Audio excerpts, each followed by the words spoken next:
हरे कृष्णा। आप सभी का स्वागत है एक नए वीडियो पे। यह वीडियो बहुत खास है। बहुत दिन बाद मैंने एक नए वीडियो रिलीज की है। वीडियो का नाम है how to be happy in life. इस जिंदगी में खुश कैसे रहें, क्योंकि मैं बहुत से लोगों से मिलता हूं, उनसे इंटरेक्ट करता हूं। उनका सिर्फ एक ही सवाल रहता है, जी जिंदगी बहुत बड़ी चल रही है, बहुत बढ़िया चल रही है, खुशी नहीं मिल रही है। ऐसा मिल भी रही है वही 2 मिनट की खुशी, उसमें भी हम संतुष्ट नहीं है। क्योंकि माना कि वही दुखालय संसार है, पर कुछ तो खुशी मिलनी चाहिए। तो आज इस वीडियो में हम जानेंगे कि जीवन में खुशियां कैसे लाए, खुशियां कैसे लाए। अब श्रीमद भगवत गीता में श्री कृष्ण दूसरे अध्याय के 14वें श्लोक में बहुत सुंदर बताते हैं कि मात्र स्पर्शास्तु कौन्तेय शीतोष्ण सुख दुखदा आगमापायिनो नित्या स्थान तितिक्षस्व भारत।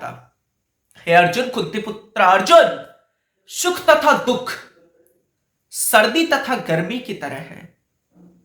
भगवान कृष्ण समझाते हैं कि जिस प्रकार गर्मी के बाद सर्दी आता है, फिर गर्मी फिर सर्दी, उसी प्रकार दुख के बाद सुख आना निश्चित है। ये परम सत्य है। तो बहुत सुंदर उदाहरण ले लीजिए। जिस प्रकार जनवरी फरवरी मास में बहुत ठंडी पड़ती है, और जो व्यक्ति आध्यात्मिकता का पालन करता है, वो कितनी भी ठंडी क्यों ना हो, प्रातः काल में स्नान अवश्य करेगा। एक गृहिणी जितनी भी गर्मी, मार्च मई अप्रैल की बात है, जितनी भी गर्मी क्यों ना हो, परिवार वाले के लिए भोजन अवश्य बनाएगी। उसी प्रकार हे अर्जुन, एक क्षत्रिय का धर्म है लड़ना। क्योंकि अर्जुन किसी ऐसी वैसी युद्ध में नहीं थे, सामने परिवार वाले थे, मामा थे, भाई थे, पिता थे, भीष्म पितामह थे, और उनके सामने वह खुद थे। तो श्री कृष्ण समझाते हैं कि एक क्षत्रिय के लिए जितनी भी कठिन परिस्थितियां क्यों ना हो, एक क्षत्रिय का धर्म है लड़ना, और वह कभी अपने धर्म से वंचित नहीं हो सकता। इसके बाद 15वें श्लोक में भगवान बहुत सुंदर समझाते हैं कि यंग ही व्यथयन्ते व्यथयते पुरुषम पुरुष ऋषभ सम दुख सुखम धीरम सो अमृत त्वाय कल्पते। बहुत सुंदर कि हे अर्जुन, हे पुरुषों में श्रेष्ठ अर्जुन, जो व्यक्ति सुख तथा दुख को समभाव में देखता है, बैलेंस करके चलता है, वही व्यक्ति मुक्ति के योग्य है। सुख आएंगे, दुख भी आएंगे, परंतु जो व्यक्ति इसको समभाव से देखता है, इसकी बात मैं आगे वीडियो में करूंगा, वही मुक्ति के योग्य है।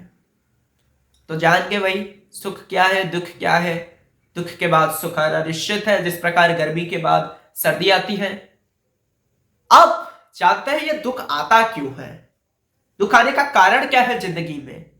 बहुत से लोग बोलते हैं कि शिकायत करते हैं कि हे भगवान, तुमने इस संसार को भेजा, संसार में लोगों को भेजा, पर द पीपल आर सफरिंग, दुख को भी भेज दिया, इस दुख का कारण तुम हो। एक बहुत अच्छी सी कहानी सुनते हैं, चलिए।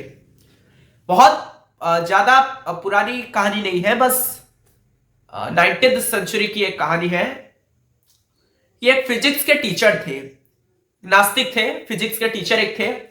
वो क्लास में गए एक बार, उन्होंने सब स्टूडेंट्स से पूछा कि हु बिलीव्स इन गॉड, कौन भगवान पे विश्वास करता है।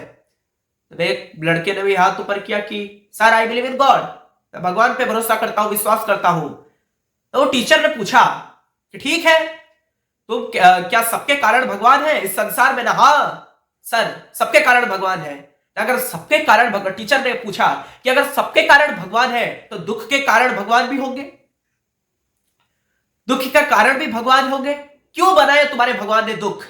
और बच्चे ने बहुत सरलता से उत्तर दिया, सर एक उदाहरण देता हूं, ये रूम है सर, रूम है, लाइट है सर, लाइट जल नहीं रहा है, अंधकार है, और स्विच हमारे हाथ में है सर, किसकी गलती है सर। सर ने बोला कि भाई हमारी गलती है। क्यों? क्योंकि भाई लाइट ऑन नहीं है, अंधकार है भाई, हमारे पास स्विच है, स्विच को दबाओ लाइट आएगा, अंधकार जाएगा, प्रकाश आएगा। छात्र ने बोला वही तो बात है सर। स्टूडेंट ने बहुत बढ़िया तरीके से बोला कि भाई यही तो बात है, हमारे पास स्विच है, श्रीमद् भगवत गीता रूपी स्विच है, भागवतम रूपी स्विच है, हरिनाम जिससे कि हम भगवान के साथ कनेक्ट कर सकते हैं उसका स्विच है। परंतु प्रॉब्लम क्या है, हम लोग इस स्विच को दबाने में असमर्थ हैं। हम नहीं चाहते इस स्विच को दबाने के लिए। क्यों? क्योंकि हम इन छोटी मोटी खुशियों के गलियों में ही घूमना चाहते हैं। हम परमानंद का महसूस नहीं करना चाहते हैं। हम वो आनंद का महसूस नहीं करना चाहते जो भगवान के साथ डायरेक्टली महसूस किया जा सकता है। साथियों, प्रॉब्लम ये नहीं है कि हमें वो स्विच को दबाना नहीं आता, प्रॉब्लम यह है कि हम वो स्विच को दबाना नहीं चाहते हैं। इस आध्यात्मिकता के स्विच को हम दबाना नहीं चाहते हैं। और जिस दिन आप इस स्विच को दबाने का प्रयास करेंगे उसी दिन साथियों, उसी दिन से आपका मन बदल जाएगा। क्योंकि भगवान गीता में स्पष्ट रूप से कहते हैं कि आपके दुश्मन कौन कौन है। अहंकार, क्रोध, काम, लोभ, ये सब आपके दुश्मन है, आपके इस दिमाग में है। परंतु प्रॉब्लम ये है कि हम खुद को द सुप्रीम डूअर यानी अहंकार के वशीभूत में आ चुके हैं। हम अहंकार के पोजीशन में अभी हैं। We think that we are the supreme doer, but no. जिस दिन आप यह मान लेंगे कि you are not the supreme doer, you are the servant of the supreme doer, उसी वक्त से दोस्तों आपका जो दुख सहने का जो कैपेसिटी है वो और मजबूत हो जाएगा। भगवान गीता में कहते हैं कि मनुष्य को बुद्धि युक्त के साथ काम करना चाहिए। बुद्धि युक्त क्या है कि आप समझ जाएं कि you are not this body, but you are the consciousness. भगवान गीता में बार बार यह कहना चाहते हैं कि अर्जुन को कि आप ये शरीर नहीं है।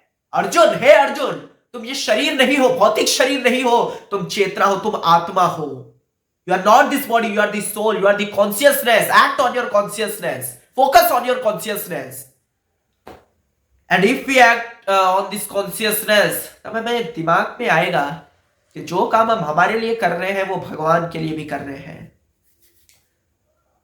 अब आते हैं दूसरे पॉइंट पे कि भाई दुख हमें क्यों महसूस होती है। इसका दूसरा पॉइंट क्या है, दूसरा कारण क्या है कि भगवान कर्मयोग में बताता है कि focus on your action not your results.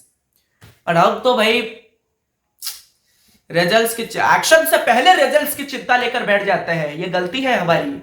Arjun ने क्या सोचा कुरुक्षेत्र के युद्ध में कि भाई इसका रिजल्ट्स क्या होगा, what will be the result. But Shri Krishna बहुत सुंदर तरीके से समझाते हैं कि don't focus on your result. The first mistake the human Mankind is following, that he is focusing on the results.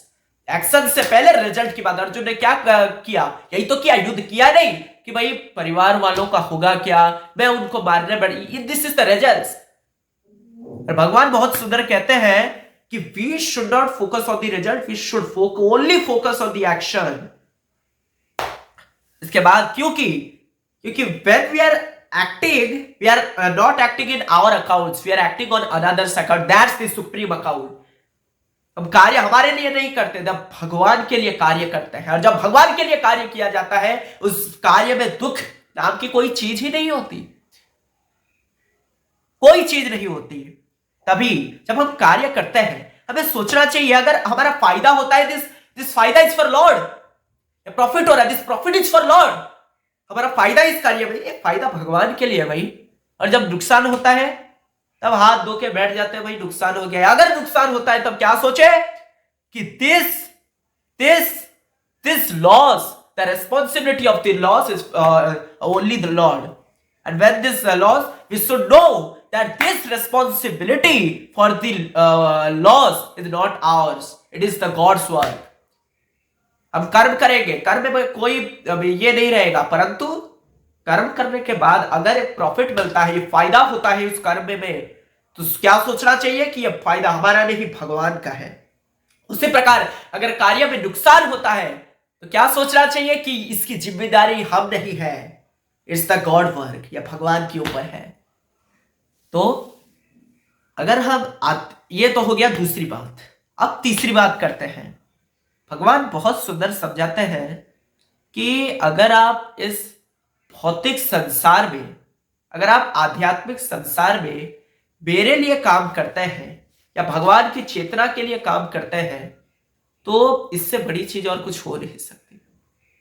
जिस प्रकार भगवान अर्जुन को भी समझाते हैं कि you are not this body but you are not this material body but this soul. भगवान आप पहले, दूसरे, तीसरे, चौथे अध्याय में अर्जुन को कूड़ कूड़ के समझा रहे हैं कि you are not this body, you are this soul. आप शास्त्रों में भी देख लीजिए, वेदों में देख लीजिए, क्या लिखा गया है? अहम ब्रह्म अस्मि। वेद क्या पढ़ाना चाहते हैं कि we are not this matter, we are Brahman, we are Brahman, we are not this matter. क्योंकि आप जीवन में अगर सुख रहना चाहते हैं, सुख का अनुभव करना चाहते हैं, पहले से ये दिमाग पे बैठा लीजिए, we are not this body, we are this consciousness, and that consciousness we should surrender to the God. एक अहंकार की भावना जब आती है ना एक मनुष्य के दिमाग में, तब वो सोचने लगता है कि सबका स्वामी मैं हूं, इस घर परिवार इस दुनिया का स्वामी मैं हूं, परंतु ये कभी नहीं सोचता कि उसका स्वामी कौन है। I am the master of everything but who is my master. अगर ये सवाल आपने एक बार अपने दिमाग में बैठा लिया ना, बस उसी दिन से आप भगवान के शरण में आ जाएंगे। और भगवान, जब जो भगवान के शरण में आता है, भगवान उसको कभी दुख नहीं पहुंच जाते, भगवान इसको दुख के महसूस भी नहीं करने देते। और बहुत से लोगों का यह सवाल है, अगर भक्त बन जाएंगे, अगर इफ यू बिकम डिवोटी, तो क्या दुख आएगा? नहीं, दुख आएगा, बिल्कुल आएगा। क्यों आएगा? भगवान परीक्षा लेते हैं अपने भक्तों के जीवन में कि किस प्रकार इस भक्त, अगर वो सचमुच का भक्त होगा, तो किस प्रकार इस परेशानियों का हल किस प्रकार करेगा। इवन भक्त भी कहता है कि हे भगवान, मुझे परेशानी दो, मुझे दुख दो, ताकि उसी दुख के मामले में मैं आपका स्मरण एक बार जरूर कर सकूं। That is the real difference between a material life and a spiritual life. Material life समझता है भगवान ने दुख दे दिया, मुझे बर्बाद कर दिया, मैं बर्बाद हो गया। और एक डिवोटी, एक भक्त समझता है कि भगवान मुझे दुख दो, ताकि उसी दुख में मैं आपका स्मरण एक बार हो जाए, एक बार हरिनाम ले लूं, एक बार गीता का मैं स्मरण करूं, एक बार भागवतम पढ़ूं। तो साथियों, इस वीडियो में आज के लिए तो बस इतना ही, परंतु इस जीवन में दुख का जो उपचार है वह केवल और केवल आध्यात्मिक तरीकों से हो सकता है। और वो आध्यात्मिक तरीका भगवान ने गीता में पुनः रूप से स्पष्ट किया है। इसलिए मैं आपसे निवेदन करता हूं कि कृपया गीता पढ़ें, क्योंकि इस दुनिया में हम रहते हैं, इस दुनिया में मोटिवेशन की बहुत आवश्यकता है। सिर्फ कर्म करेंगे, क्योंकि हमारा दिमाग कुछ ऐसा ही है, वी नीड मोटिवेशन। और वो मोटिवेशन जगत गुरु श्री कृष्ण जी ने, the universe best number 1 motivational speaker Shri Krishna ने श्रीमद् भगवत गीता के ग्रंथ रूप में आपके सामने उपस्थित किया है। क्योंकि उनके मोटिवेशन से इतने बड़े वॉरियर श्री अर्जुन भी प्रभावित हो गए, युद्ध के लिए तैयार हो गए। सिर्फ अर्जुन ही नहीं, बहुत सारे महान पर्सनालिटी, ग्रेट पर्सनालिटी, महान व्यक्ति, इस प्रकार श्री महात्मा गांधी जी, अल्बर्ट आइंस्टाइन, वो भी इस श्रीमद् भगवत गीता के लिखित रूप से, मोटिवेशन से बहुत प्रभावित हुए। इसलिए मैं आपसे निवेदन करता हूं, कृपया भगवत गीता पढ़े और दूसरों को भी दे पढ़ने के लिए। इतना कहकर इस वीडियो में बस इतना ही। धन्यवाद। हरे कृष्ण।